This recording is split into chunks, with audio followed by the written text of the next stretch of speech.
Hi, Jeff Vidler. I'm a retired guy who used to work a lot in radio and podcasting and research for radio and podcasting, and excited to be part of the Toronto Mike Show. You keep going. No, Jeff, listen, I thought you were done. I got a sense you were winding down there, but I don't want to interrupt your cold open. I could have taken over the whole show. Keep going, and then when you touch your nose, I'm going to hit that theme. Keep going. No, I'm good. You're done. Yeah, I'm good. Okay. We'll get into it.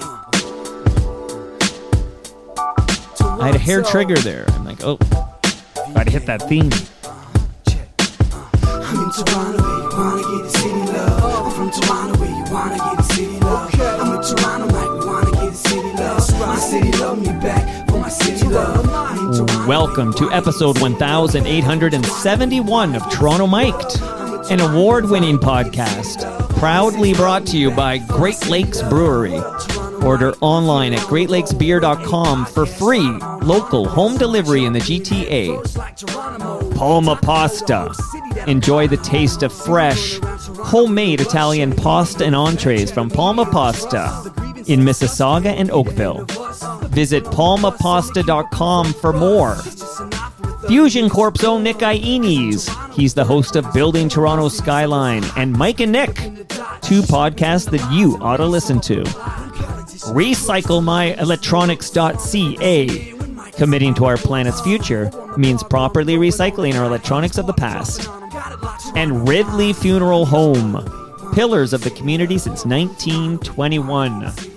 Joining me today, making his Toronto Mic'd debut, it is indeed Jeff Vidler. Glad to be here. Nice to meet you, Jeff. Thanks for having me. Everyone says that on podcasts. Thanks for having me. I never know exactly what that means. Thanks for the invitation, though. I'm honored and flattered and all of that. Well, thanks for having you, because I'm having you to a point where I literally got some fresh craft beer delivered to my home so that I could give it to you, Jeff, for making the trek. Wonderful. So I hope you enjoy fresh craft beer, and I just want to let the listenership know right off the top that the Sunnyside Session IPA is now available. This is a seasonal beverage, my summer drink of choice. So it's exciting that Sunnyside Day is now in the rearview mirror, which means you can pick up your Sunnyside Session IPA, Jeff. Looking forward to imbibing. Thank you very much. And because I'm giving you the gifts off the top, which I never do, Jeff, I think I'm trying to do everything differently just to hear how you'll critique my work here. But I also had delivered a large frozen lasagna from Palma Pasta, so you're going home with some lasagna as well. Wonderful, wonderful, and I love the way you say pasta. How do you say it? My wife keeps getting. She's American. She keeps after me because she's from California, so she says pasta, but I say pasta. I'm from Winnipeg, and Flatlanders kind of talk that way a bit, right? I think the Canadian preference is pasta. I've told this story before, but I used to watch these commercials on TV for Mother's Pizzeria. Do you remember Mother's? Don't remember Mother's, no. So Mother's, there was ownership for a while. Some Toronto Blue Jays had an ownership stake in Mother's, actually, but it was my favorite restaurant to go to, Mother's Pizza. And Dennis Weaver would do ads for them, and he would say this line, "Pizza pasta made perfect." So for whatever reason, I decided I was going to say pasta, not pasta, and here we are. Very good. Very good. In fact, one thing I noticed is Mazda in the States is Mazda in Canada. And you actually hear the ad. I would say Mazda. And the ads reflect that. If you hear a radio ad in the U.S. for Mazda, it's Mazda. If it's in Canada, it's Mazda. And I drove a Mazda Protege for 21 years, Jeff. There you go. So you would know. And I never said Mazda once. It was always Mazda. It's interesting. Yeah, I say pasta, but not Mazda. Oh, my goodness. And how would your wife say the word foyer? Foyer? Yeah. Yeah, foyer. Yeah. That one always amuses me. She's been in Canada for 40 years, so she kind of gets how we speak up here. We like foyer.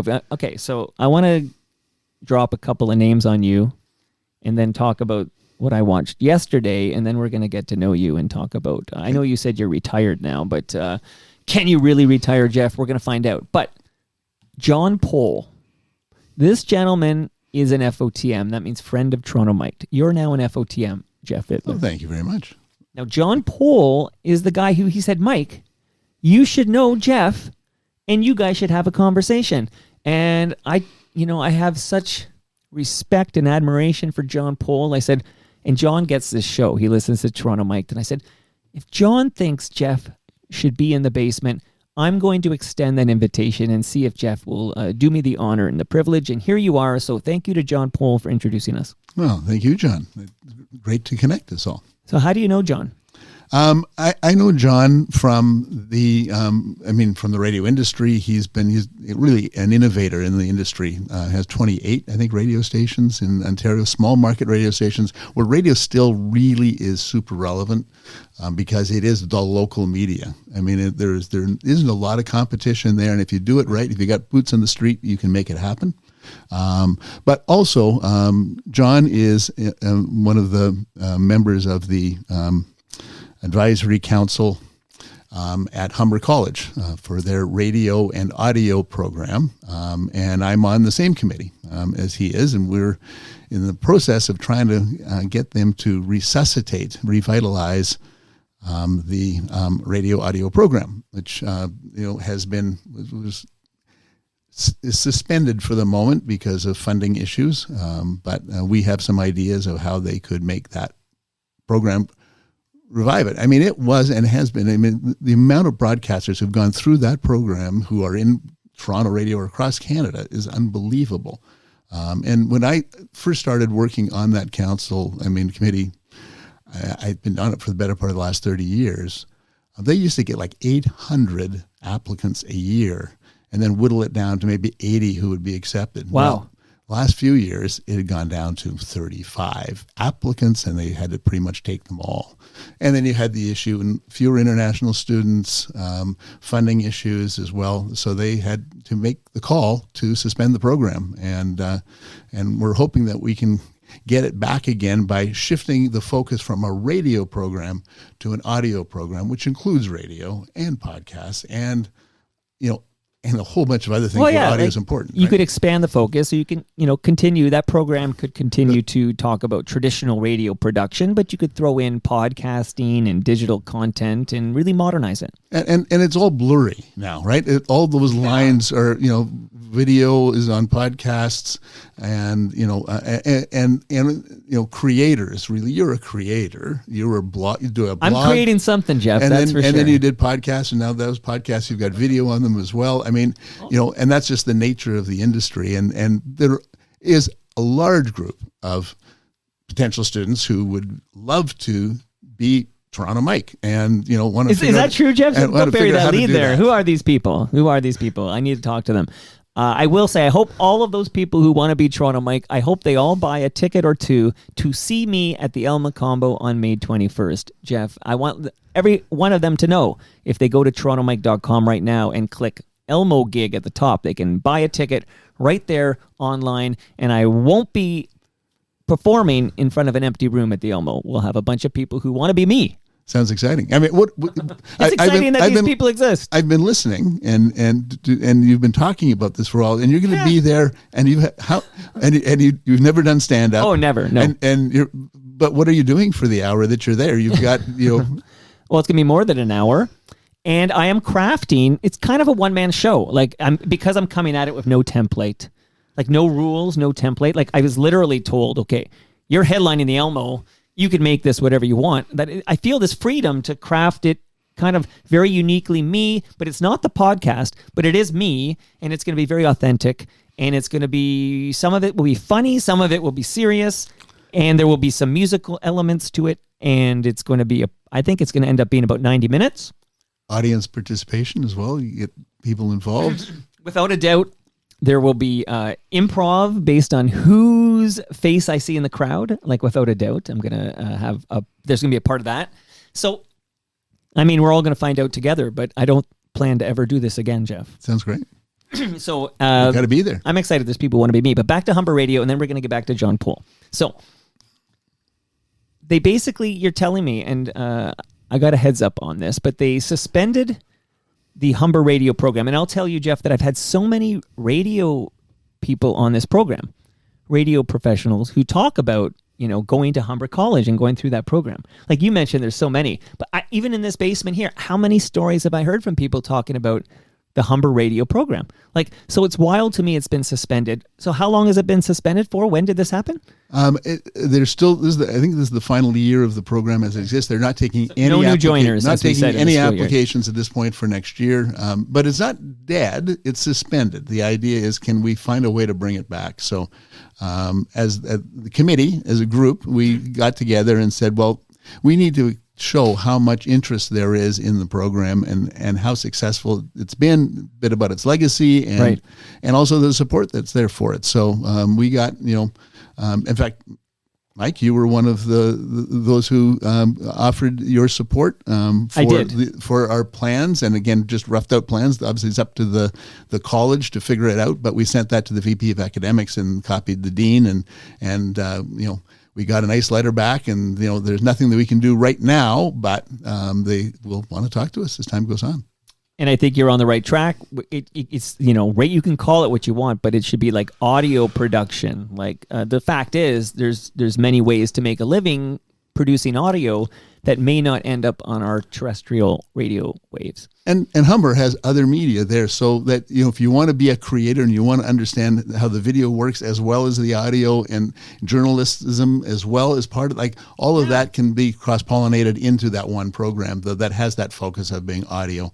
I have memories of riding my bike to the north, because the South Campus, which is not where the radio program was, but the South Campus is a very short walk from here, so that's where you can go there. And I have spoke there as well. But I have distinct memories of riding my bike to the I guess it's near Woodbine Racetrack, the Humber College campus, and presenting on podcasting to students. Like, this is memories that I have in my bank here.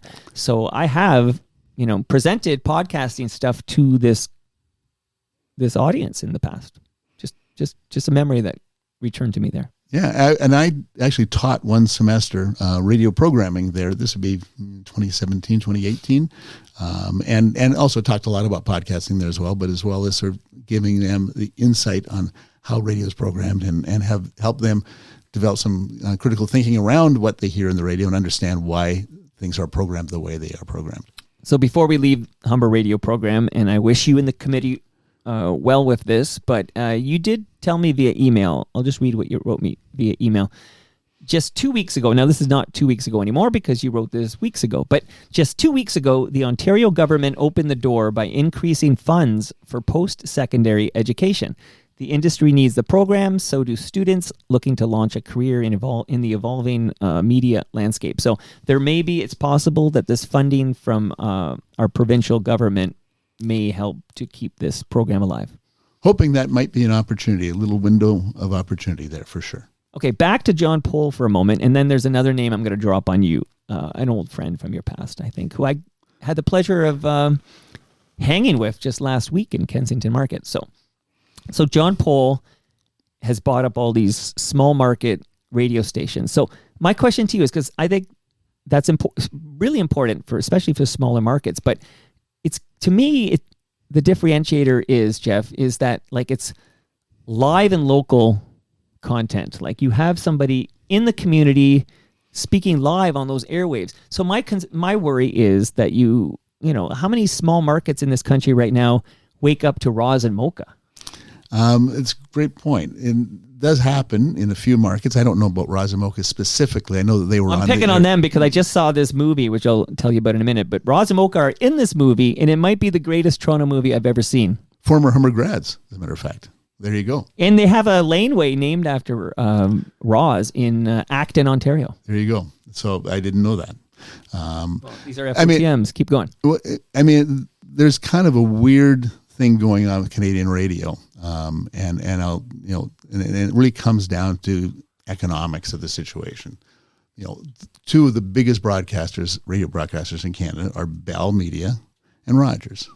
And Bell Media and Rogers are businesses, and they're run like businesses, but they have a lot of other interests, a lot of places where they can invest their money and get a good return. And putting fiber optic into some new town or some new block instead of hiring that morning show in Sudbury, Ontario. It's for them making business decisions. It's tough for them to make small market radio work. They can make it work in Toronto, where there's a big enough audience that it generates revenue and they can justify spending good money on talent and putting boots on the ground in these markets. But it's very tough in those small markets for Bell and Rogers, just because they're run by accountants. I mean, and you got to give them credit. That's what they do. They figure out where they're going to counting invest their beans. money. You're telling me They're counting beans, and they're counting as many beans as they can. and they like lots of beans. And they like lots of beans, Even though they have a lot of beans and they could easily afford a live morning show in Sudbury, they just like to see the pile of beans pile up. Because they have to look at the cost-benefit analysis, right? And it just doesn't happen in those markets. So that's one of the opportunities that small market broadcasters have, like a John Pohl, is that, well, no, I'm okay making this much money in this market, and I can do it in this market as well. And I just have to have a couple of people there selling the radio station and putting the radio station on the air and making it happen. Right. Now, you did pick on, and I think that was appropriate to pick on Bell and Rogers there, but it is worth noting you could throw Chorus in that pile easily, because what's the big Edge 102, which I understand is actually 102.1 The Edge, but I guess for a week or two when I was listening to the station 100 years ago, they called themselves Edge 102, and it implanted in my brain, and I can never remember they actually go by 102.1 The Edge. But regardless, the afternoon drive on this show, they just let a young woman go. Her name was MK Bauer.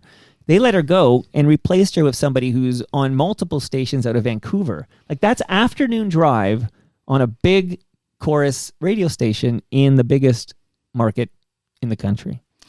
Chorus has their own budgeting issues. They're not a telco. It's not quite like Bell. No, or they're Rogers. not selling you cable. That's right, and they aren't making that kind of decision of, okay, let's spend money here instead of spending money there. They just don't have money. They just don't have the money. That's right. When Shaw sold Chorus, they took all the good stuff, which was the stuff that was the telco stuff that they ended up selling to Rogers and made a fortune on, but they kind of hived off Chorus, and knowing that it was broadcasting on its own and it would have to make its own way on its own two legs, and it was tough, and it's been tough. It's a tough market. It's funny talking to you is that I'm going to be Mr. Tangent here, because everything you say makes me think of something else I want to talk about, but I will take a mental note to always come back to where it was. But and maybe I won't, and then later you guys can all write me a note to say, hey, Mike, you never did come back to that thing. But Chorus, since you mentioned Chorus and their financial difficulties, are they simply right now just trying to find a buyer? Like, is that where, like, I mean, I'm wondering your thoughts on this as a guy who watches this industry pretty closely. Like, is that their goal right now, is to find a buyer?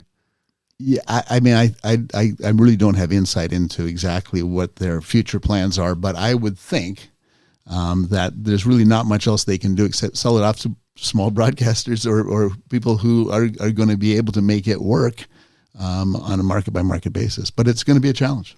Like, is there a few? I mean, you don't have a crystal ball, so I'm asking you for your guess here, speculation, I suppose. Lauren Honickman says we need to say this is pure speculation. So, Lauren, I'll do that. Okay, stop bothering me, please. Thank you.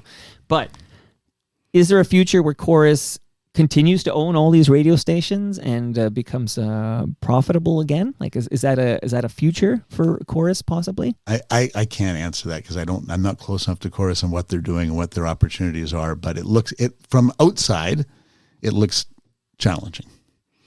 Yeah. Wow. Okay. So John Pohl, back to John Pohl here. So when he buys up all these stations, these local stations, I think the big differentiator is, like, because I just remember a story.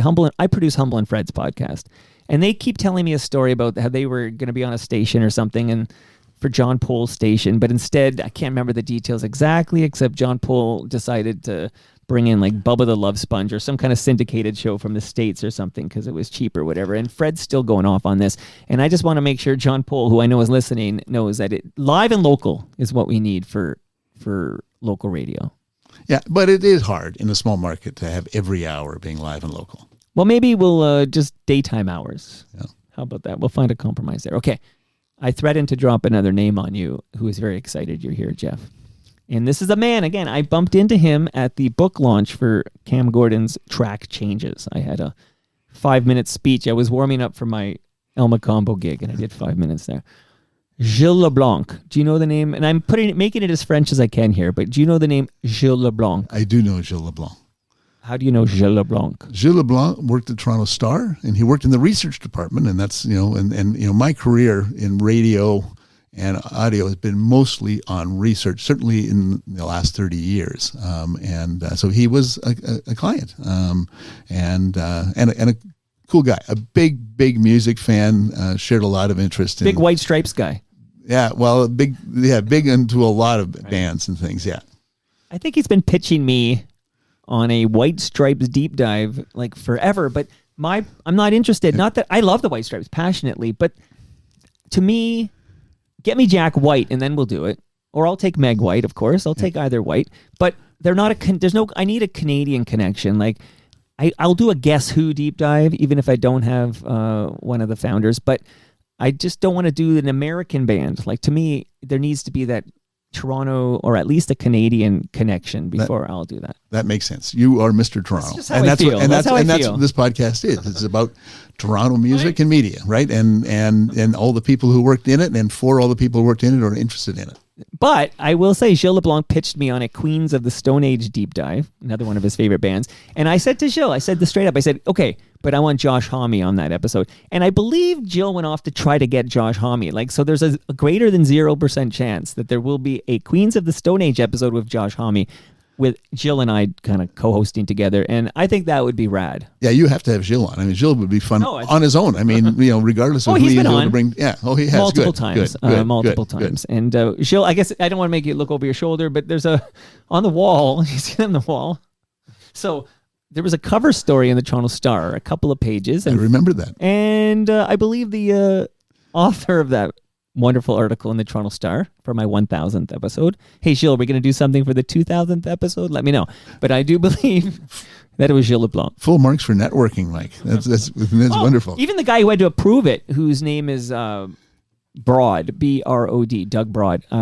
Even had him over, so I'm greasing all the right wheels here so that we can do a big 2000th episode splash. Did they get beer as well? Okay, good. Well, listen, if you put me in the front page of the Star, you know what? We'll get you some Great Lakes beer. That's how it works. But I got to read the Gilles LeBlanc email, and then we're going to get into it. But I don't know if I can tune in live, but please say hi to my old research friend, Jeff Vidler. At least I hope he remembers me. You did remember him. Of course. Yeah. If you can, tell him Jim retired, and I took over for him at the Star. I knew that, yeah. Okay, so who's Jim? Jim Fahey has been the head of the research at Toronto Star for the last, I'm going to say 20 years, 25 years, maybe even. But he's another guy who's, time to hang it up. And he did that. He and I had lunch actually just before Christmas. And, it was his retirement lunch that, he and I had. So he had a chance to catch up. But he let me know that Gilles was the man in the chair now. Wow. Look at this. Maybe Gilles will be able to approve that 2000th episode spread all on his own. Who knows what's going on here? Okay, so before we get back to radio podcasting, Jeff, and find out what you were up to before you retired, did you watch any of the Juno Awards yesterday? No, I didn't.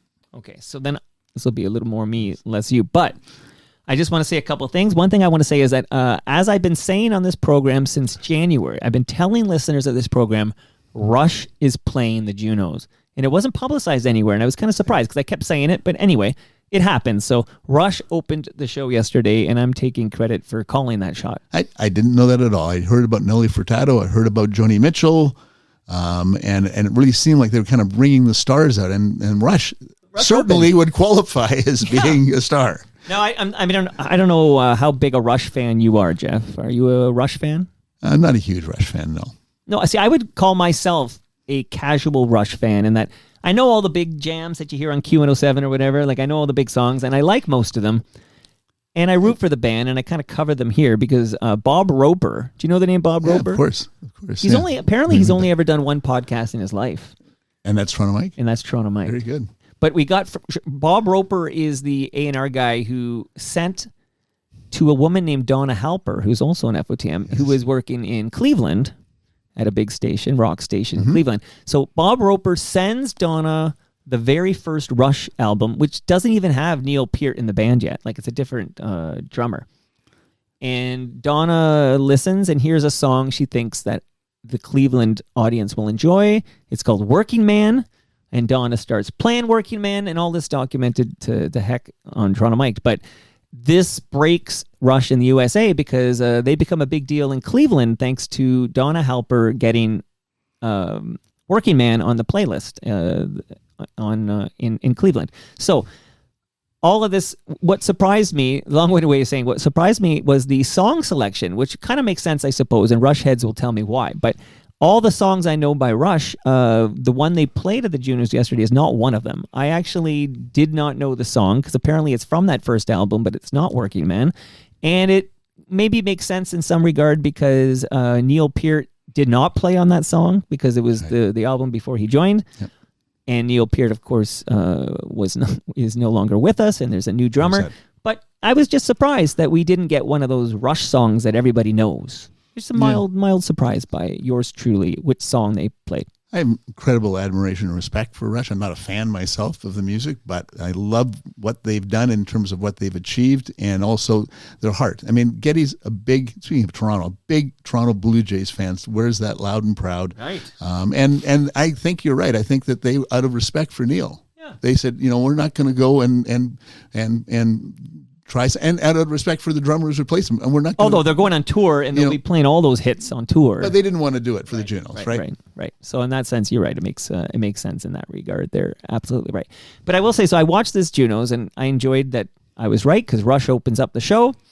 Then there was what I thought was a pretty damn amazing vibe coming out of this guy Daniel Caesar, and it was tremendous. And then you get to see great bands I like the Beaches, and then you mentioned the tribute to Nelly Furtado, and there was this pretty cool speech by Drake, but he added in this just this like a slice of bitterness, because he's doing this lovely tribute. It was really lovely tribute to Nelly Furtado, and this is Drake, big deal. Mm-hmm. But he does, point out the fact that he has been kind of boycotting the Junos since he hosted and lost all the awards to FOTM Shad. So I just thought it was amusing for me to hear Drake kind of nail it, but make sure a little slice of that speech was going to be like a little bitter snark that he's going to throw that way. And then later, we closed with this Joni Mitchell tribute, and our Prime Minister introduced her.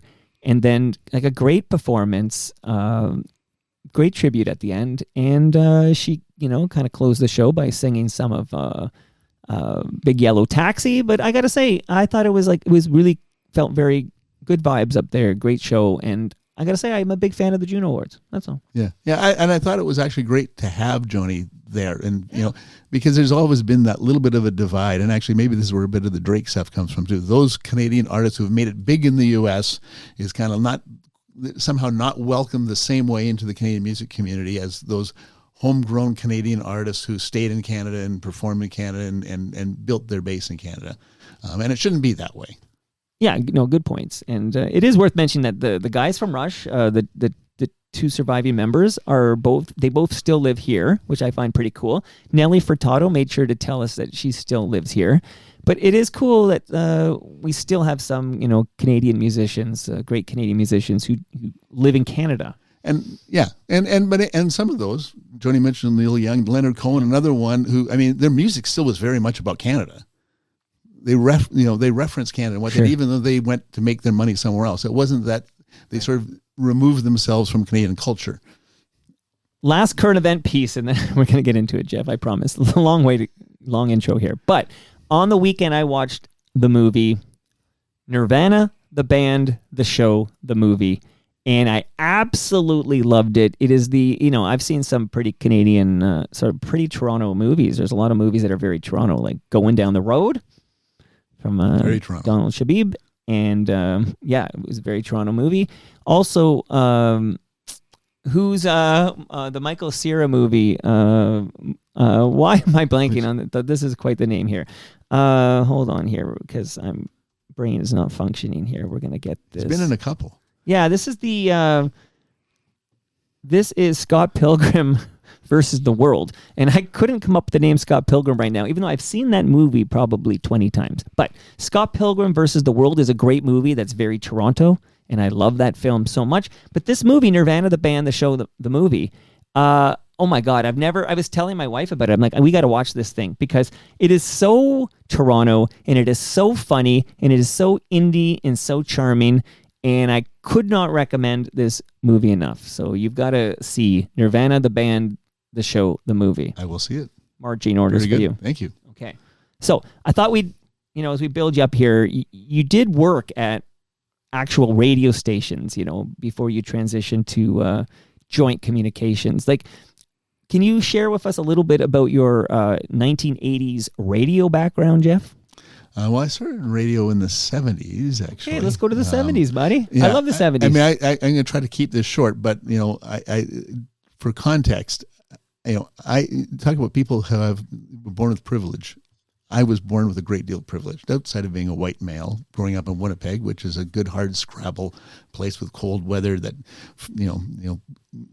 The Guess Who are from there. That's right. And there's a lot of great people from Winnipeg. Sure. Loved growing up in Winnipeg. I love the fact that I don't have to live there now and go through those winters, but it was a wonderful place to be from.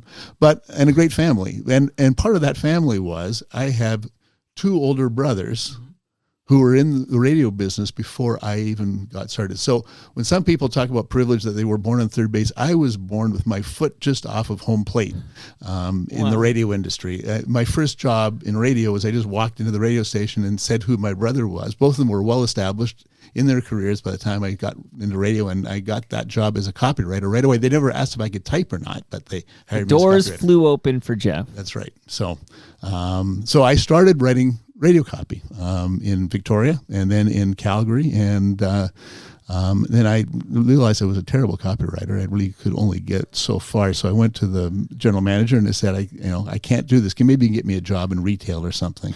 And they said, no, come think about it. Come back tomorrow. They made me music director the next day, and then I. What station is this that you? This is CHFM in Calgary, which is still an adult contemporary radio station. It was an adult contemporary radio station back then in 1970. It'd be 1979, I guess. So I did work there and worked there for a year and a half, and then just by again fluke, and again my brothers are no doubt part of this, their reputation. I ended up being the station manager of a radio station in Squamish, BC. Squamish and Whistler, BC, first local radio service there. I did a couple of hours on the air because everybody had to. There was 11 of us, a 24-hour operation, and that was my radio career until I first got into joint communications back in '82. And then I went to Montreal. I was a program director of Mix 96, FM 96. We changed it to Mix 96 while I was there for a period of 6 years. Humble worked with us there. Okay, is this the Jeff Lumby, Humble Howard This is the team? Jeff Lumby, Humble Howard. Yeah, well, let's spend a moment on this for a moment here. Okay, so did you hire Humble at CJFM? Yes, on Jeff's recommendation. We were looking for a partner, and he said, I know this guy. I worked with him in Moose Jaw Radio, but he's trying to make it as a stand-up comic in L.A., and it's having a hard time with it, wants to get back into radio, and we could do a great morning show. I said, that sounds great. And on his recommendation, I didn't let him call himself Humble on the air. This is an adult contemporary radio station as well, and I thought, Humble, I know why you were called Humble. It just probably isn't that warm and fuzzy kind of thing that people would be looking for on this radio station. So he had to be Howard Glassman. He had to be Howard Glassman. And Montreal has a very large Jewish population, and the half of the Anglophone population in Montreal is Jewish. So there was no problem with him using the name Glassman, which, might have been an issue at that time in other markets. Which is a terrible thought to consider, but you're correct, I'd bet. That's, terrible time you have to hide your religion. That's right. Jeez. But Howard Glassman could be proudly Howard Glassman. So many thoughts here. I did an episode of Danny Kingsbury. Do you know Danny? Absolutely, yeah. Danny's the guy who put Jeff and Howard together out west. In Moose Jaw. That's right. Yeah. Right, that was the Danny Kingsbury. Exactly. And even that trio was pretty damn tight. Yeah, and I imagine they still are. Danny's now retired as well, but had a chance to work with him when he was a general manager and program director, and when I was doing research. Well, this is a fascinating moment here because I mentioned I produce Humble and Fred today, so work with all these chaps very closely. But so, were you aware that Howard was being recruited by Danny Kingsbury to be on the aforementioned 102.1 CFNY here in Toronto? I at that point, trying to think of where. Yeah, I was aware, but I mean, I knew it was going to happen. It was, I mean, sometimes morning shows are hard to hold together. It's like, Right. marriages, the shotgun marriages, and sometimes it works, sometimes it doesn't. And I think, and I don't think it was a matter of it not working in terms of, as far as we were concerned, but there just wasn't the chemistry there at that time and moment. And then Howard wanted to, I mean, hey, what the hell, coming from Montreal to Toronto to do a morning show on the Edge, that was a big deal. And Yeah, biggest market in the country. exactly. So I believe I've done extensive research on this, talking to people like, talking to Jeff and talking to Howard and everything. I believe the initial plan was for Jeff Lumby and Howard Glassman to come over to be the morning show on 102.1 The Edge. You see, I didn't know that. That's entirely possible. But Jeff didn't want to leave. Well, Jeff left shortly thereafter. Yeah, Jeff left shortly thereafter. But it's funny that because that's Howard's memory of it, and then Jeff remembers it differently. But then you kind of have to talk to all these cats and try to figure out what actually happened there. But there was already a guy on the morning show in Toronto who was on the Pete and Geets show as the news guy, and then after Pete and Geets left CFNY, he continued with people like Steve Anthony, for example. So Steve Anthony, and that's Fred Patterson. So Right. Fred was like your holdover from the previous big morning show, which was Pete and Geets. And he would be the co-host for Humble Howard. And that's August 1989 Wow. that they formed. But it is fascinating that you're the guy who hired Humble Howard at what would become Mix 96. Brought him back to Canada. Yeah. So, yeah, because he wanted to be a stand-up guy. He wanted to get on the Tonight Show. That was his goal. So, yeah, fascinating here. So you mentioned joint communications. Can you tell us all what exactly is, like, what do you mean you transitioned to joint communications? What does that mean? Is that like a consultancy? What is that? Joint Communications was a consultancy back in the 80s. They did consulting and research. So that was my opportunity to kind of get into the research side of things. I realized one thing as bad a copywriter as I was, one thing I realized when the ratings came out, and I knew how important they were, but I also realized that nobody really knew how to read them properly. And radio is a right brain industry. You've got salespeople, who build their career on relationships. You have performers who build their careers on being performers, but they don't necessarily know how to read a ratings book. So that I can help tell them what exactly is going on here. And that might be my opportunity. My actual unique selling proposition in this industry is that I'm the left brain guy in a right brain industry. And again, finding an easy path. I'd already got into the industry on an easy path. I found an easy path to sort of finding out where my future really should be. So I'm not that familiar with this station in Montreal.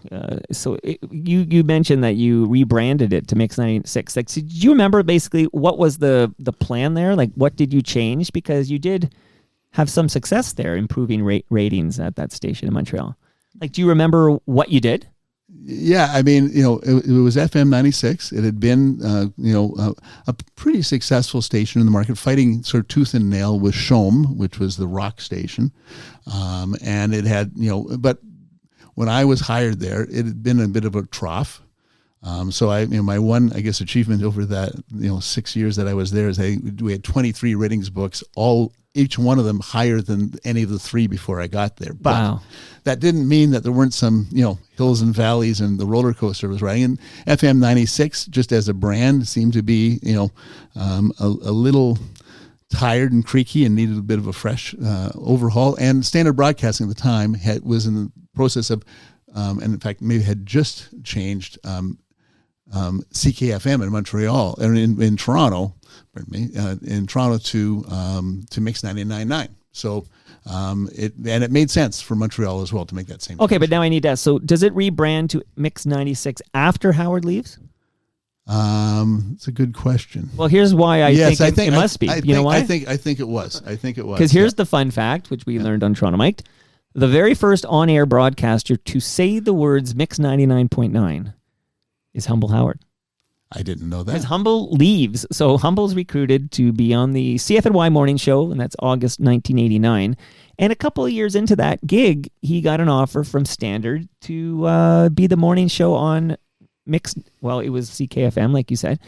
And they rebranded while he was the first on-air jock, because he was the morning show host, to say Mix 99.9. I didn't know that. I think that the sequence of events, maybe there seems to be something a little off on when you talked about Humble leaving Montreal. See, my memory is getting a little fuzzy. No, I'm here to help you. This is all fascinating to me. Danny Kingsbury, I think, was in Hamilton at the time.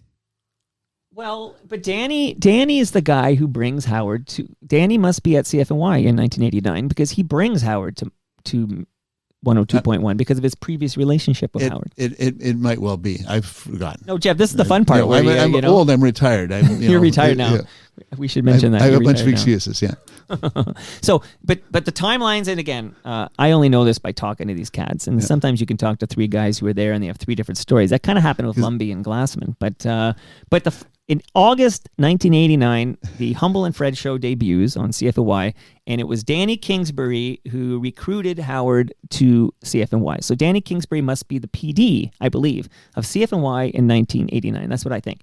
And then Humble got an offer to leave. He wanted to leave. I think he didn't think CFNY was a very professional organization. It was a bit like a college station, I think, to Humble Howard. I think so. He goes over to CKFM, and he is there for the rebrand, Mix 99.9. But after 18 months at this station, he gets an offer to come back with Fred and reform the Humble and Fred show on CFY, and he does exactly that. And he's there until they move to Mojo Radio in the early 2000s, and then they get another offer they couldn't refuse from Standard to go back to Mix 99.9. This is early 2000s, and that's where it all falls apart for Humble and Fred on terrestrial radio, because first Fred gets fired, like very quickly into that 5-year deal.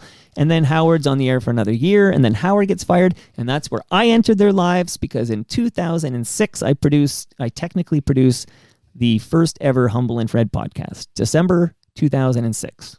Amazing. You writing this down, Jeff? Yeah. Now, we're talking 20 years. Yeah. We're talking 20 You're years. 100% right. So we'll have to do a little party at the 20-year mark. And I was really excited to hear Humble and Fred get into podcasting, and that was the very early days of podcasting. Oh, yeah. That was taking kind of a big chance to do something different. But their show was the kind of sometimes a show like that, the music actually the radio station, the format gets in the way of what you do. Well, that's what they thought when they moved to Mojo. It gave you the chance. I mean, Mojo was its own,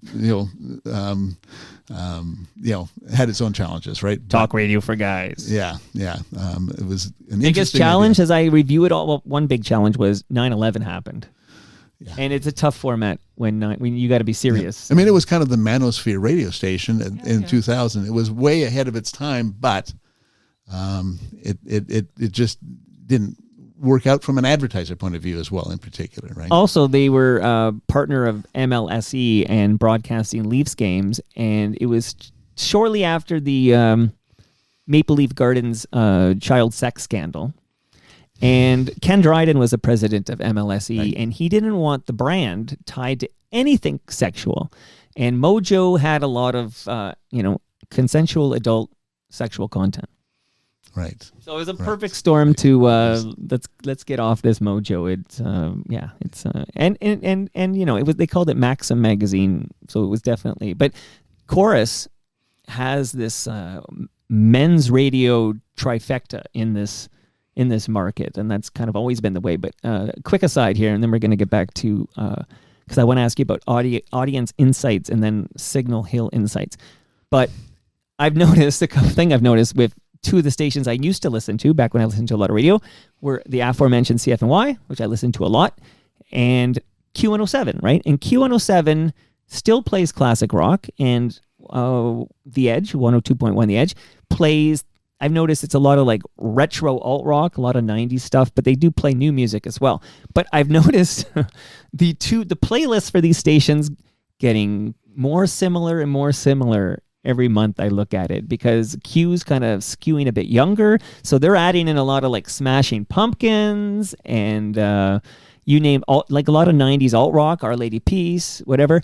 And CFNY is going a little bit back too, because I guess they're looking for us. So what's interesting to me is how similar now the Q107 and the CFNY playlists have become. Yeah, I think that's true.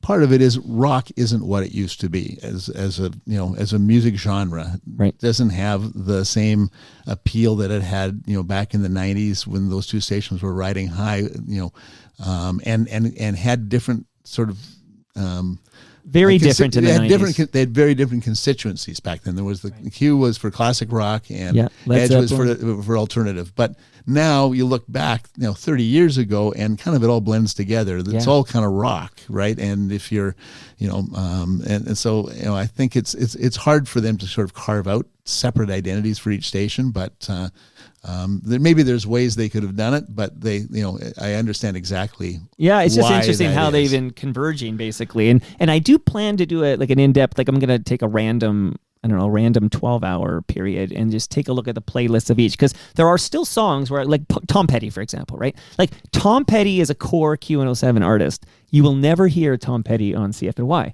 So there are still the artists that are pure Q, if you will, but there are so many artists now that are both, like be it Green Day or Pearl Jam, or of course always the Tragically Hip, or I mentioned even like Weezer. Like there's so many now core alt rock bands from the 90s that are big Q107 bands now. And to be fair, music's not as tribal as it was back in the 90s either. In the 90s, you were into hip hop or alternative or rock, or dance. You're right. And the twain never met. One thing that happened when music got onto the internet is suddenly all those things started shifting, and the boundaries started falling. Great point, because I can tell you as a guy who would listen to a lot of Q and a lot of CFNY, if it had like a synthesizer in there, Q wouldn't touch it with a 10-foot pole. Like, forget about it. But I think what happened, and you as the radio guy, and we're still building your bona fides here, but Boom 97.3 kind of, I think, started eating Q107's lunch.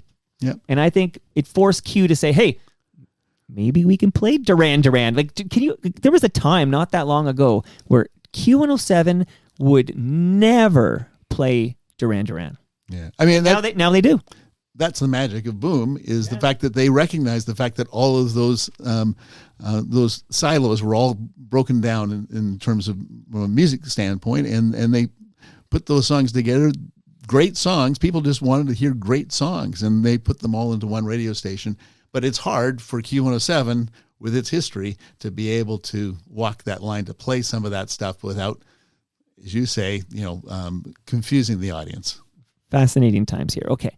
So, and it is also another added thing, is the imaging voice of Q107 is Alan Cross. Right? Right. Like, is there a figure more aligned with, CFNY post David Marsden than Alan Cross? Or is there a voice more aligned with rock music in Toronto? But not for a Tom Petty piece, right? It's got to be like an alt rock piece, or he's got that lane covered. But okay, so we spoke about joint communications, and I want to know what is Audience Insights, and then later Signal Hill Insights. Like, what are these places? So when I left radio and went into media research. It was just after being in Montreal. I had proven to the industry I could practice as well as preach. So that allowed me to kind of put my shingle out as a researcher. And I had the opportunity to be exposed to a lot of research when I was at Joint Communications, and did research for Mix when I was there as well. So Mix 96. For Mix 96, that's right. And FM 96 before that. But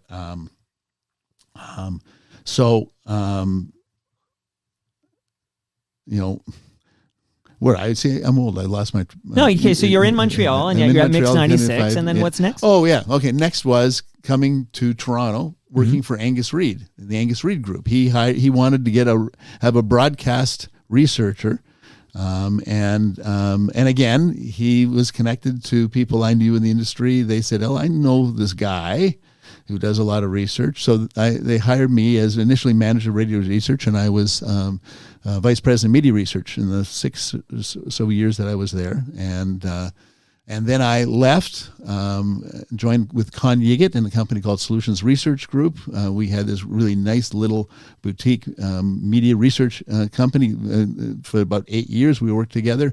And then Angus, who had sold Angus Reid Group to Ipsos, came back looking for the people who had worked with him back in the 90s. The non-competes were over, so he promised me a little bit of equity to come and join him at Vision Critical, and I was there for a period of about 6 or 7 years as well, from I guess 99, no, actually 4 or 5 years, 99 to 2013, but then Angus left. It really became a technology. Wait, 99 to 2013 is more than a few years. That's 14 years. Sorry, 2009 to okay, 2013. 2009. Sorry. Gotcha. See, I'm old. I'm having trouble with some of these dates and things. I'm here to hold your hand. We're Very good. We're gonna do this. Thank you so much. But anyway, what happened there was it really became more about the technology of the survey software that they were using, and not about actually doing research. Angus left, and then I left and started my own company. Yeah. At that point, I realized that people really didn't care where I worked. It was just a matter of doing research with me, because I'd built those relationships, good or bad, over those years. And so I just put my own shingle out as Audience Insights Inc. and had the opportunity to work with Chorus for a period of time there. Also Rogers for 5 years with Pat Bond. Who someone I worked with in industry for a long time, and we worked with Rogers for a period of about 5 years as well, doing that. And then in 2020, I'd been watching podcasting, the growth of podcasting, and seeing that the opportunity for the need for research to understand exactly what is this podcasting thing all about. And at the same time, I could see that the dollars for radio research were kind of on the decline. So I pivoted and opened Signal Hill Insights, which really doubled down on podcasting. Still did some radio research, but it was really something that I developed my last 5 years before I retired, to see if I could build something that could live beyond me and help me with a bit of retirement income as well. So that's kind of that's my you've gone my whole life story now, Mike, from beginning to end. I can now I could duplicate this the CV on LinkedIn, and I could just pretend to be There Jeff. you go. I There think you that's go. the next Yeah. move here. Okay, so I'm going to ask you about a couple of studies I was reading about. Before I ask you about these two studies, I do want to give you a piece of advice. So you're the guy who gives the advice, but I'm going to give you a piece of advice, which is that if you have old electronics, like old laptops, maybe you have a BlackBerry in a drawer somewhere, or cables that haven't worked or fit into a device in 10, 15 years. Jeff, if you have all that old, electrical tech junk, don't throw it in the garbage, because those chemicals end up in our landfill. Go to recyclemyelectronics.ca, stick in your postal code, and find out where you can drop it all off to be properly recycled. You got it, Jeff? Got it. Okay. And you're the podcast man here, although apparently you're retired now, but we're going to get into that. But I do want to let the listenership know that Ridley Funeral Home has a great podcast called Life's Undertaking. We recorded a fresh episode last Wednesday, and I do have for you a measuring tape, Jeff. This is courtesy of Ridley Funeral Home, pillars of this community since 1921. Very good. Thank you very much. And there was a point in your life where you lived in this community, right? I lived on the next street. Okay, so good thing you didn't die while you lived there, because you might have ended up at Ridley Funeral Home, because they take care of this community. There you go. Enjoy the measuring tape. Thank you, sir. Thank you, Ridley. Don't die. And last but not least, Nick Iones has stepped up to help fuel the Real Talk. He proudly sponsors this very program you're listening to right now. And Nick would like me to tell the listenership that he is hosting a fundraiser for mayoral candidate Brad Bradford. And this fundraiser is April 2nd, and that is mere days from now. And you can learn more from Nick and Fusion Corp about attending this fundraiser for Brad Bradford. So thank you, Nick Iones. Let me ask you, Jeff, one of these studies I was looking at is called Radio on the Move. What is Radio on the Move? Radio on the Move is a study that started working on back in 2010, 2011, I guess. And at 2010, when people first started saying, oh, the connected car, that's going to be it for radio. Nobody's going to listen to radio once you've got the connected car because you don't need to have Bluetooth. radio. That's right. It was all going to be, all over in a matter of, so we decided, well, we need to kind of track this and see what's happening. And initially it was all focused on radio in the car. And interestingly enough, radio still is very much alive in the car. Yeah. There's muscle memory there, that, people, when they get in the car, even if they have the opportunity to play podcasts or music streaming on their Bluetooth, it's just kind of the easy thing to do. And it's like comfort for the trip. And even, we talk to younger demographics. I mean, Gen Z like to get in the car. They say, I don't listen to radio because I don't have a car. But if they have a car, they go in and they still turn on the radio because it reminds me of being in the car with my mom and my dad. And I'll listen to, there's a 23-year-old woman that I worked with on the marketing side who said, yeah, I listen to Q107 because I get in the car and that's what my dad listened to, and I turn on that, and I hear those same songs, and it just makes me feel You get good. a Rush song. There's another artist you won't hear on CFY, but you'll hear on Q107 quite a bit, Rush. Rush was probably one of those artists that made her feel that way. But, although Rush has got a great song about the spirit of radio, as you know. But radio as companionship in the car still works. It still holds a lot of its audience share in the car. The challenge is, at home. Listening at home is just not what it used to be. Okay, so this introduces I'm naturally curious because I have a 24-year-old and a almost 22-year-old. Got to get these ages right here. And I talk to them all the time because they listen to they're both music fans, although very different music. And neither touches the radio. Like never. There's zero, zero. And I'm from a different era. So when I was in the car driving my third born to a soccer match in Woodbridge yesterday, and I've got my 6 presets, and I toggle listening for songs I like, and then I'll be, singing along. So I'm still in the car. I listen to CBC Radio 1 when I'm in the shower, and sometimes when I'm in the kitchen.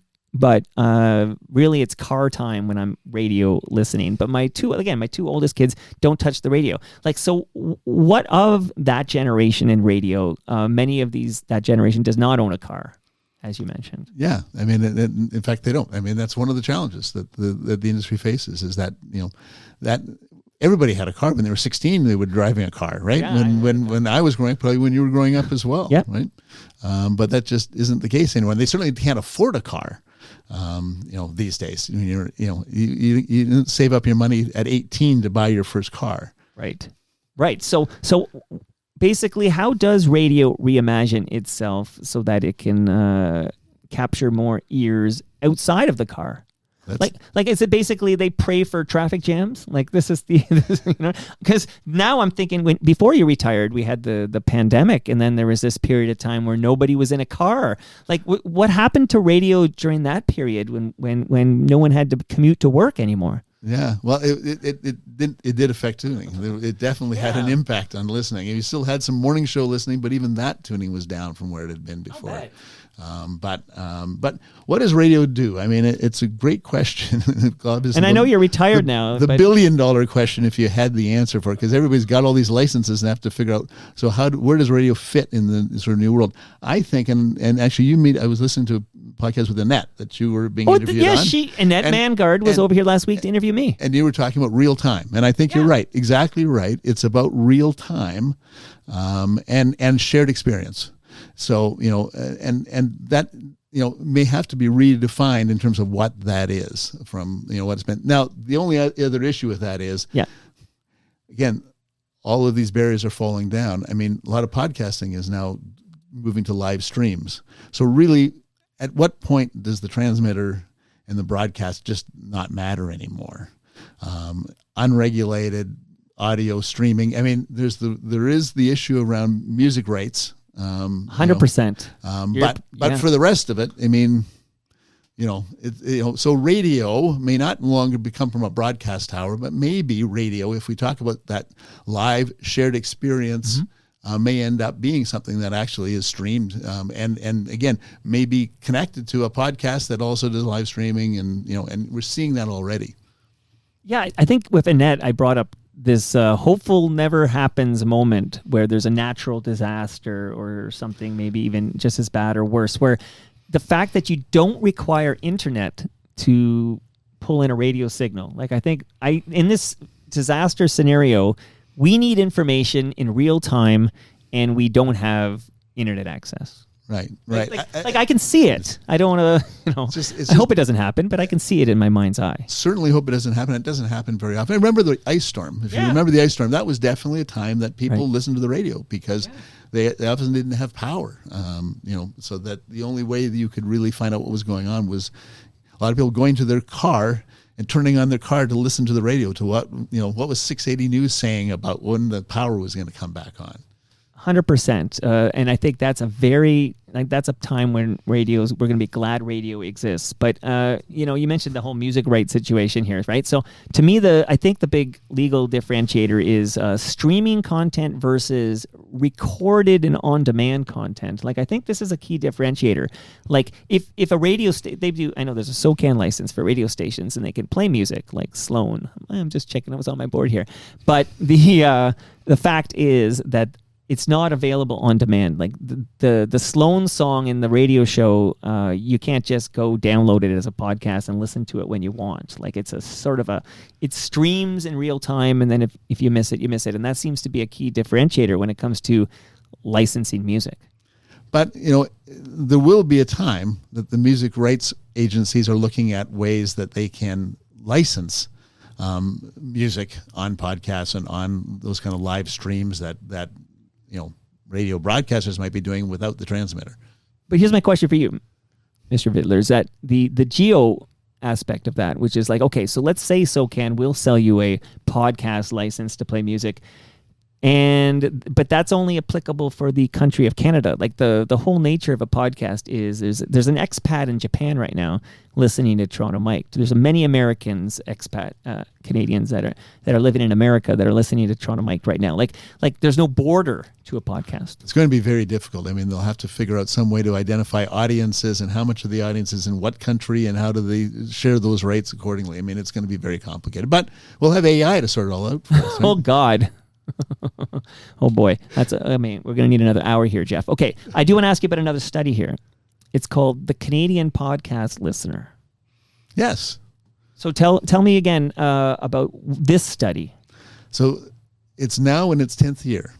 Started in 2017. Again, when we really saw that podcasting was becoming a thing, and and also seeing that the Canadian industry was smaller than the U.S. It was really starting to happen in the U.S. Serial exploded. Serial was a big moment for podcasting. It was a huge moment in the U.S., but it, and certainly people listened to Serial from Canada. Yeah, I don't even think Serial had a border. Like I think that was as popular here as it was down south. But it started the business in the U.S. and the advertising dollars started to float into podcasting, and we wanted to provide something for the podcasters, for the advertising agencies, for those selling advertising and podcasts to provide some information in terms of what podcasting is all about, so people knew what the opportunity lied if you're an advertiser, for example, right? Okay, so this is is it annual? Is it like how often does the Canadian Podcast Listener study get published? Once a year. Once a year. It's the next one will be in the field in early September. So now's a good time for me to find out, because you mentioned you're retired now. When did you retire, Jeff? I retired. My sort of full retirement was September of this past year. Okay, not too long. You haven't been away that long. But why, Jeff? You look young and fit here. I think you have a passion for this. Who are you to retire? I gotta retire. I spent the goal? I spent 45 years of working 60, 70 hours a week just to sort of figure out how to sort of make a decent living and and try to contribute something back to the industry. And it's just time to be able to sit back a little bit. But at the same time, I'm not dead. I mean, but have you withdrawn? Like, are you? I mean, you're not going to follow it the same as when you were working and writing these studies, et cetera. But are you still keeping your ear to the ground? Absolutely, and I'm still working with Signal Hill. Hey. Just as there's a thing called, when you sell a company, a thing called an earn-out, where they're buying the company from you from the future profits from the company, and so I have a very clear vested interest in making sure that Signal Hill is still successful. So still helping them out, but as my official title is strategic advisor / founder. So I'm not fully retired in that sense. And again, also working at Humber College, helping, seeing if we can help them get that program back up as it should be. Yeah, resurrect that program. Is this the program where Evelyn Macko was a teacher? Yeah. Yeah. A lot of people have been teachers. Yeah, but yeah. Yeah.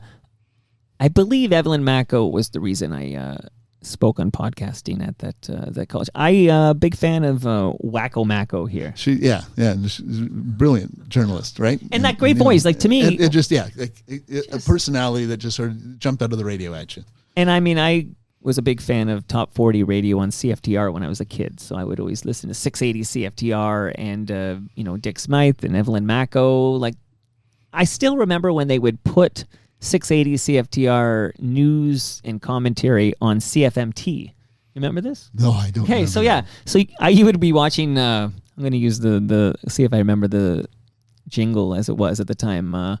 You're watching 47 cable fun, like, so they had a whole basically syndicated content, like reruns and stuff. Married with Children.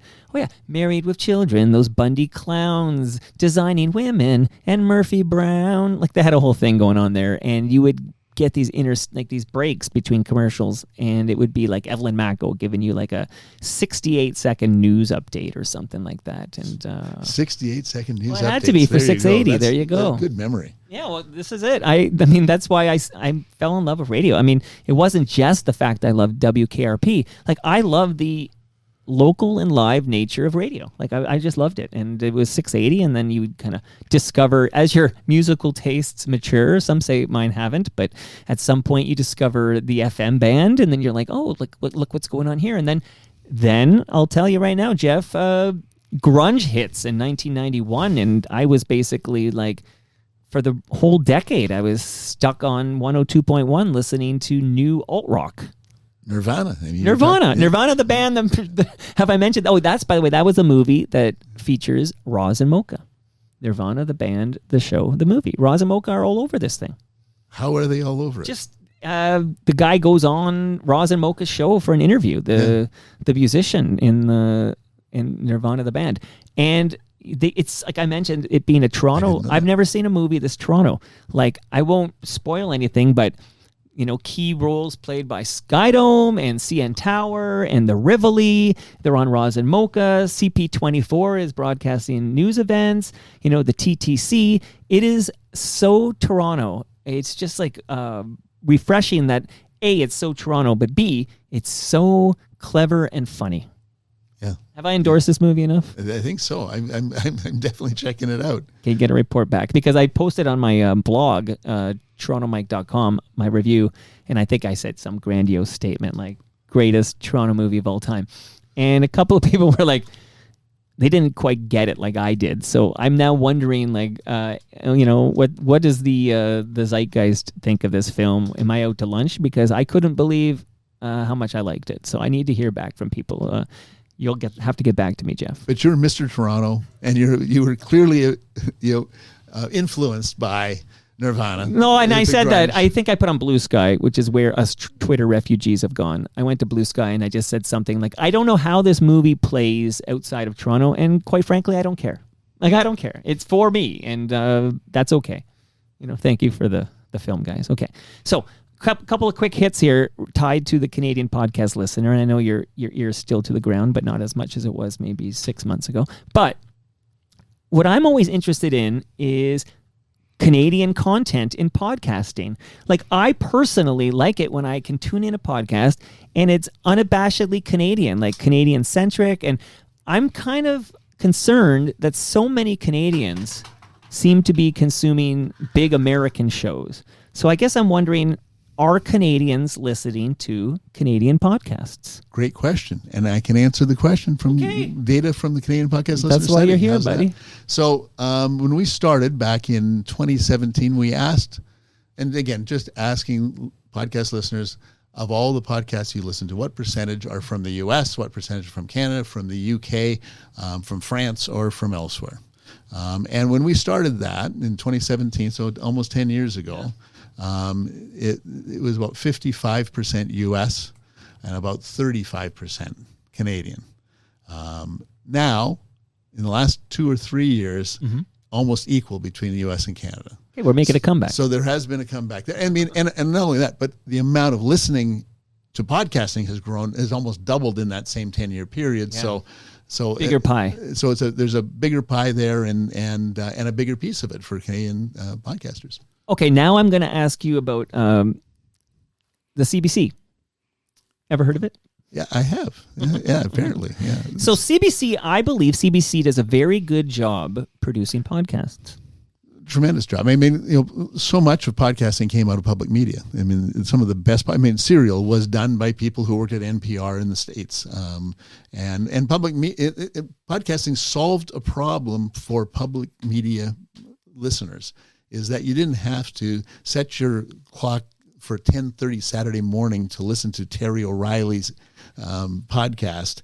Suddenly, or his show on CBC, you could download his podcast, and This American Life in the U.S. also big part of that development. So, and again, full credit to CBC and other public media broadcasters is that they do a terrific job with spoken word content, and given that podcasts, as we were talking about earlier, are really spoken word, don't play music.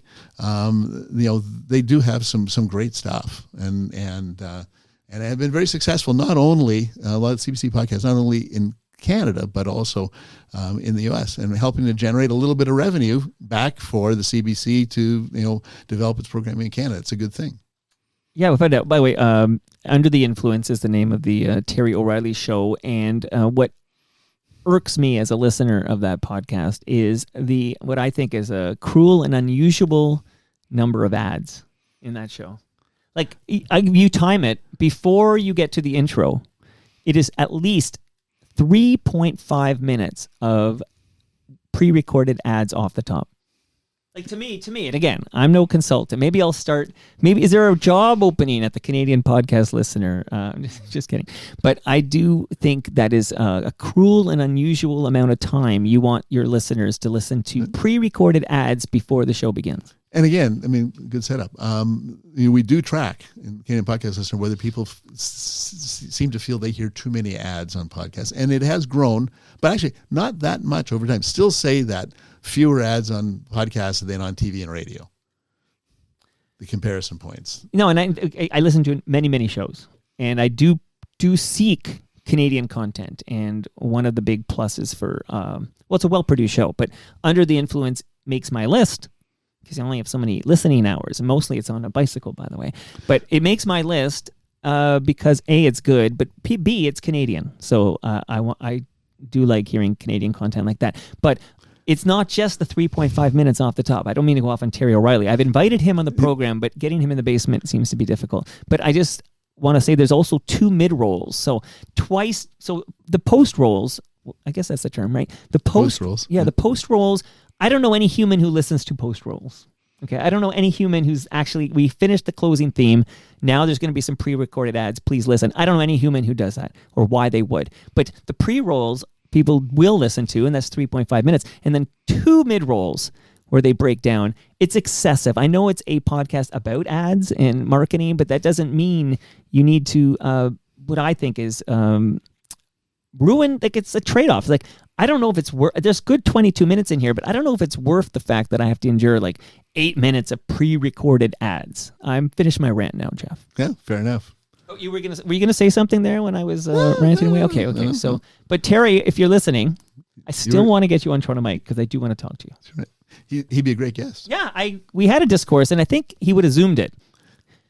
I actually decided I didn't want Terry O'Reilly via Zoom. I will wait, even if it takes 10 years. I would wait until Terry O'Reilly visits the basement. I like coming to the basement. It's better than Zooming. It really is. I'm glad we did this because we talked about how are we going to do this, and you said I have to come down to where your basement is, and that was halfway across town. And I thought, well, okay, we had a snowstorm the first day we had scheduled, so that didn't work out. But lovely weather today. I mean, today's perfect. Yeah. We earn this. We earn this. But that just a quick, since I'm having the basement real quick here, as I have had many thoughts, mainly I converse with myself. I sound like a crazy person. I go on a bike ride and talk to myself. But I have longed forever. I've been doing this thing since 2012. Okay, we're almost at 2,000 episodes. I have always strongly preferred in-person guests, and I have said no to very interesting people who didn't want to visit the basement but would have done a Zoom. But lately I feel like I'm fighting an uphill battle because I've noticed a lot, not you had Mother Nature as your excuse, but there's been a lot of like cancellations and postponements, and I know it's because I want them in the basement. Like, this is why it's happening. And I wonder, like, am I the last independent podcaster who won't let their guests do a remote? Like, I wonder, is this working? Like, do I just give up, or do I stay stubborn and true to what I believe makes for a far better audio presentation? Okay, I will give you some advice. Yeah. My turn. I would keep doing what you're doing.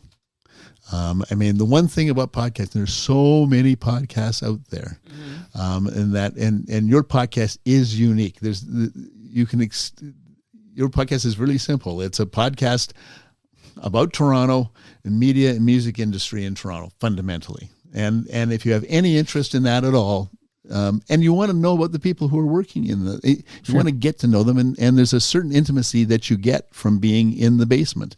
And you're talking to people in Toronto. It's not like you're talking to people in Saudi Arabia or in Japan. You're talking to people who live in Toronto and work in Toronto and know about Toronto. So they should be able to come in. And I think you're right to actually,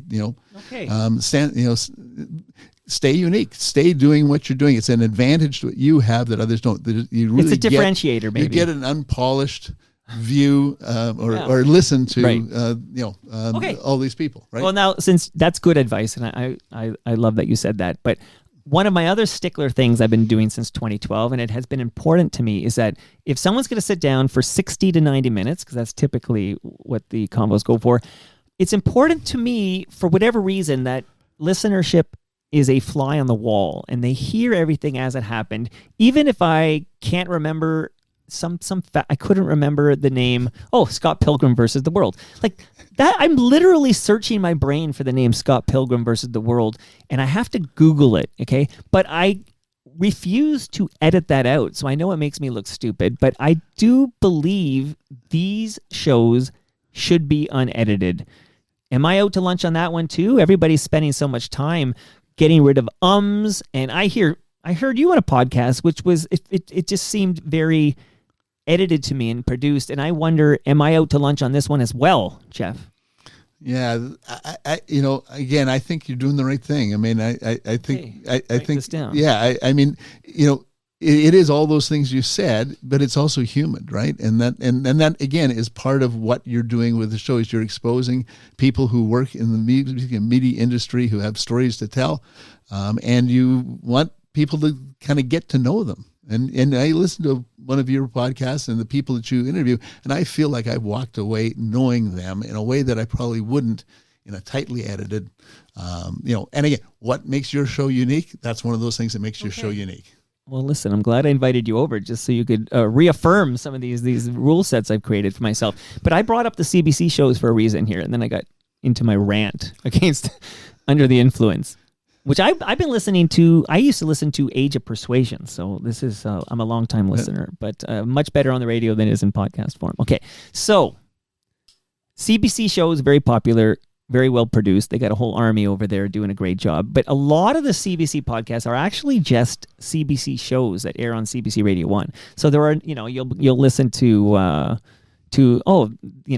listen the CBC show that would air on the radio, and then you can hear it in podcast form. Okay. So you talked about how your research is showing that more Canadians are listening to Canadian podcasts. And I'm just wondering what that looks like if you remove CBC. Like, I wonder if, CBC is accounting for, like, I'm making this up, half of those Canadian podcasts that are being consumed by Canadians. Like, it is such a behemoth. If you remove CBC, is there still an appetite for Canadian podcasts? It's great point, if you took those CBC podcasts out of the Canadian content, there's no question it would have an impact. I mean, if we look at sort of the top 30 podcasts in Canada, because we asked people what podcasts they've listened to in the past month, about half of those that are Canadian and that are in that top 30 tend to be CBC. I bet. Now, that doesn't mean, though, those are the top 10 podcasts, and a lot of them are things like Front Burner or Current or Q, which are shows that Quirks and Quarks, maybe? Quirks and Quarks is Love that show. It's one of the original podcasts, Quirks and Quarks. Right. But those are big audience shows. I think if you go out in the long tail, and you're out on the long tail, Mike, you know that there's more Canadian. The longest tail. There's not many CBC podcasts out there, right? So I'm not sure it would be half of the total volume of Canadian podcasts, but certainly take a big dent out of it if CBC stopped producing podcasts or stopped actually making their programs available as a podcast. And now I know I probably said to you at some point in our correspondence that we would take it like this would be an hour, and I'm just letting you know. I'm hoping it's okay. I'm actually going to do 90 minutes. Is that okay? Because we're already at an hour 20 minutes. Oh my! And I know it goes so fast. Yeah. Right? When you're having fun. When you're having fun, exactly. When you're ranting about Under the Influence, you need more time. You know, I haven't even ranted about Indie 88. Because Indie 88 was a station I quite like. It's still on my presets. And one of my dear friends, the beloved FOTM Bob Willett, is on that station quite a bit. But Indie 88 made a decision with the new ownership that they were going to get more ears, which meant being less alt-rocky and less indie and play, you know, basically what I consider to be like mainstream pop songs, you know, Ed Sheeran type mainstream pop. And indie, it's got to a point now where, and I hope Bob's not listening to this, but I'm going to probably remove Indie 88 from my 6 presets in the car, because when I am on that station now, more likely than not, I'm going to hear something that I might have heard on Mix 99.9 should it be alive today. Right. Yeah. Well, I mean, again, things have changed. I mean, Indies they're laughing all the way to the bank. Their ratings have gone up a little bit since then. Oh, I know. Yeah. They're laughing all the way to the bank. They're going to lose me, but they're going to be lying in a bed full of money. So good for them. I mean, the challenge, it's part of the challenge with broadcasting these days, is that it is really music for the masses. You really don't have, because you have so many other ways of indulging your passions now with podcasts and YouTube. I mean, you can spend years following your music passions on YouTube without and still run out of and never run out of content, right? So it's too easy to please yourself, indulge your own personal passions now to those radio stations that are trying to target a very tight market. Just don't have enough audience to make money. And again, I should have prefaced it by saying, business wise, it makes all the sense in the world, and it will result in higher ratings, and it is. We're seeing the evidence. Yeah. Mike doesn't like it. Okay, so one guy here in South Dakota, but I always wonder if radio, like, there's music and then there's talk, right? Mm-hmm. Like they talk between songs or whatever, and they do their little thing. I noticed in the car, like lately when I'm driving, because the talk is, to me, and again, Bob Willett aside, the talk to me is garbage. Like it feels like it's some scripted, annoying bit. So I find myself toggling listening for the music, and I'm gone when they start talking. But back in the day, I remember as a listener, I feel like I like the talk, because the talk was typically about the music. It was like educating me and giving some context to the song. And I just wonder, where's that balance? Like, what is it that retains a listener in radio? Is it the talking or the music? Or is it a combo? Like, I always wonder, like, what's more important, the songs you're playing or the rap between the songs? It's a great question. And, I do think that radio personality is something that is, a work in progress, and it isn't what it used to be. And I think, and having to understand that and how to make that work is going to be a real challenge for the industry. Because when you don't have much money, you can't spend the big dollars on the big talent, because they're all doing podcasts. You're right. They're laughing all the way to the bank. That's exactly right. Okay, a couple of quick hits here, and then we'll do the final mop up here. But independent podcasting. So we talked quite a bit about CBC, the not an independent podcasting company. But are Canadians listening to independent Canadian podcasts, or is that just part of the long tail that you mentioned earlier? They are. I mean, and there's wide variety. I mean, you have a successful podcast. Doing what you're doing here in Toronto, Humble and Fred. I mean, it's still that's a fiercely independent podcast. You're right. And those are fiercely independent. You guys are entrepreneurs in the sense that you're out there, you're getting the advertising yourself, for those shows, and that is a way to survive in the long tail, which is tremendous to be able to do that. So that's part of that story. But there's also other, Quebec. Just touch into Quebec for a second, where you have this smaller market and smaller pool of talent. And podcasts, is that some of the biggest Canadian podcasts are actually French Canadian podcasts, even though French Canadians don't listen to as many podcasts as English Canadians by percentage. But Mike Ward, Sous Écoute, is a very big podcast in Quebec. There are 2 or 3 others that kind of come in and out of the sort of top 10 or top 20 podcasts year to year, but and those are actually video first podcasts for the most part. So let's close with that video chat, because I think I probably read this in your fine the Canadian Podcast Listener report, or study, if you will, that YouTube. Okay, so YouTube plays a growing role in podcast discovery, right? So can we talk about that? Because I'm kind of a hypocrite in this regard, because I believe podcasts to be audio first formats.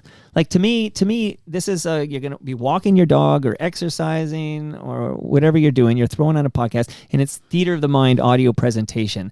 But all I hear about in these reports is how vital video is. So what say you, Jeff, as we just talk about this pivot to video? Well, I'm an audio fan too. I mean, to me, listening to audio is, I learn so much more from having to hear people talk. And it goes back to what you're talking about, getting to know the personalities. I can hear more, I can get more of an understanding of somebody from listening to them than watching them. I mean, and that's the nature of the medium. I mean, video is full of distractions. You're not really paying attention the same way that you are with audio. So I love audio. And I don't ever listen. I listen to probably 20 hours of podcasts a week, but I don't watch a single podcast. If I want to watch something, I'll watch the Nirvana movie you just talked about. Right. Nirvana, the band, the show, the movie. Because that's lean back and kind of entertainment. It's a different kind of thing. You'll throw in the pit or something. Exactly. Right? Like, but so audio has a kind of a magic to it. But also, having said that, if you're a YouTuber and you're not putting your show onto a podcast, if I can turn off the picture and still understand what's going on, then you should be putting making that content available as a podcast. Because as you say, when you're walking the dog or you're doing the chores, you can't watch a podcast. When I'm on a bike ride, I'm not watching anything. Yeah. Now you might have the TV on in the background and you're hearing it. Right. That's fair. But if you're on a bike ride, you can't have the TV on in the background, right? But then why is seemingly, and I do read quite a bit about this, but why has there seemingly been this pivot to video in the podcast world? I mean, it's just because it's additive. It brings in a new audience. There are some people who prefer to watch a podcast than listen to one. So why not make podcasts available for them to do that?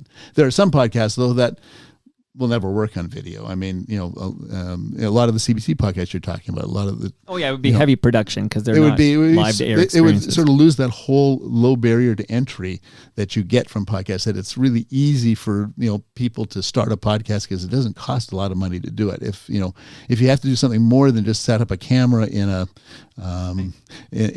studio, then, you're okay, well, this is a good example. Production. There's a camera on you right now, Jeff. Exactly. Surprise. Okay. And I have been recording the video, and this will be a podcast only, but typically like 24 hours later, I put it on my YouTube channel, but I don't promote it's there. It's sort of, I'm not even sure. I think I do it because I feel I should do it, but I'm not ashamed of it being there, but I don't want to promote the video. I don't even know if this makes sense as I say it out loud.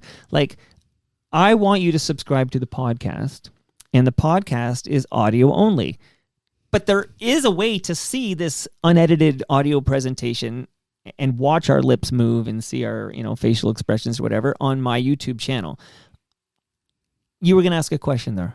No, I just you're curious. You find that curious. And, another piece of advice is if you're doing it, I would mention that if you prefer to watch a podcast, you can watch Toronto Mike too. I don't think I talk about it at all. It's like there's a few I have a Patreon. I never talk about that, and I almost want maybe I'm embarrassed to be. It feels like I'm asking for Mike. I'm passing around a hat or something like, oh, $2 please. But then I don't hesitate to say, hey, there are tickets available for my Elmo show. Exactly. So I feel that's different. I do promote my TMLX events like crazy on the podcast.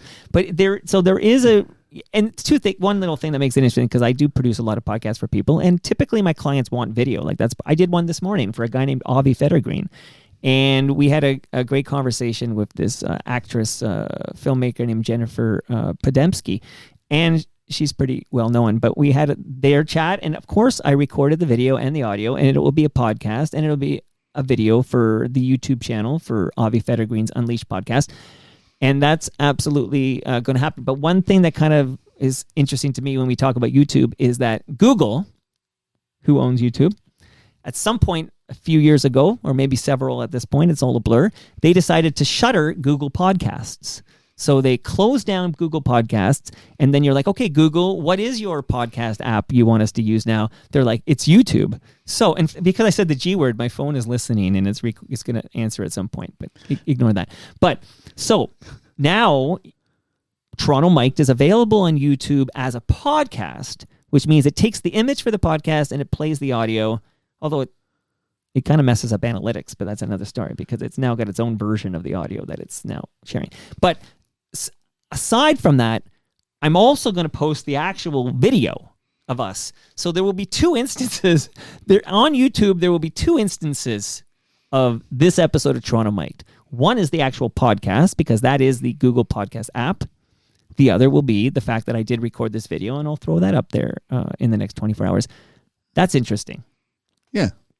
Yeah, I mean, but it does make sense. I mean, okay. Google, we'll see how it all develops and how YouTube takes advantage of that opportunity. I mean, now, of course, Apple Podcasts now has video as well as Spotify as well. So video as an option is there for others as well. You will never have a huge YouTube audience, probably. The more celebrities you were to interview, not Jeff Vidler, but more celebrities. Like Neil Young. If you had Neil Young, then people would want to see that because they want to see Neil Young. It's right. a celebrity attraction. I work with Mike Bond, who's an MMA reporter. He has a podcast called The Bonfire, okay. But that's like 95% is video because people want to see the fight. People. He's interviewing the MMA fighters, and they want to see the fighters, right? On your way out, you're hitting that point, which is the world seems to adore celebrities. That's right. But that is one of those things that makes a video podcast a video Great, podcast. Jeff. Great point here. And just before we say goodbye, I struggle also with the fact that I know Jeff is not going to bring, this is going to be shocking to you, but Jeff won't bring in the listenership that, who can I pick on that's actually accessible? Not Neil Young. I don't know. Who do I pick on? Geddy Lee. Okay, so Geddy Lee. Because Geddy Lee, I think, is somebody who might do Toronto Mic'd. Absolutely. Neil Young's not doing Toronto Mic'd. And I'll bet you'll get your YouTube views will go up. Yes, okay. So if I cared only about most ears or eyeballs, I would stop booking Jeff Vidler and I would focus on the Geddy Lees of the world. Yeah, well, but again... But I would hate my own show. I don't want to be that guy. I'd hate that show. That's not the piece of the podcast universe that you've chosen for yourself. Don't compromise. You don't have to be like Indy and certainly play, and do what everybody else is doing to be successful. You won't be successful. Long tail Mike. There's so many podcasts out there. You've got to be unique. Jeff, I love this chat, man. How was it for you? It was fun. It was fun. Thank you again for inviting me, and thanks for having me. I mean, whatever that means. I had Jeff Vidler. Let the record show. It was episode 1871. So glad we did this. Continue to enjoy retirement. I know you're still connected. You explained you're incented to still give a shit, but enjoy retirement, buddy. All right. Thank you, Mike. And that brings us to the end of our 1871st show. Go to Toronto Mike. Yeah, you're going to have to remember that number, Jeff. That's your number forever. 1871. Nobody can take that away from you.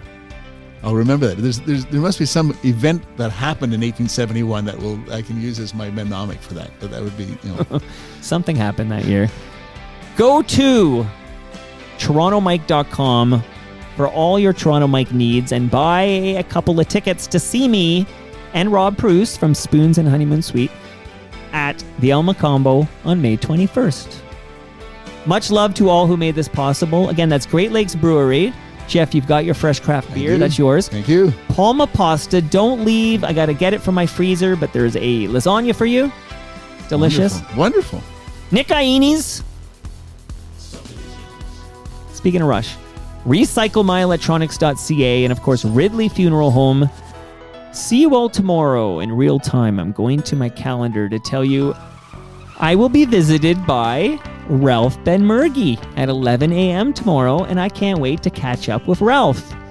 See you all then.